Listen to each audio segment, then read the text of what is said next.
相机 App 中除了画面上看到的功能外，还有隐藏的工具列，只要点选箭头图示或在模式选择处滑一下，就能开启。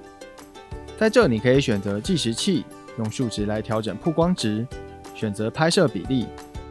使用摄影风格，开启原框照片或闪光灯等功能。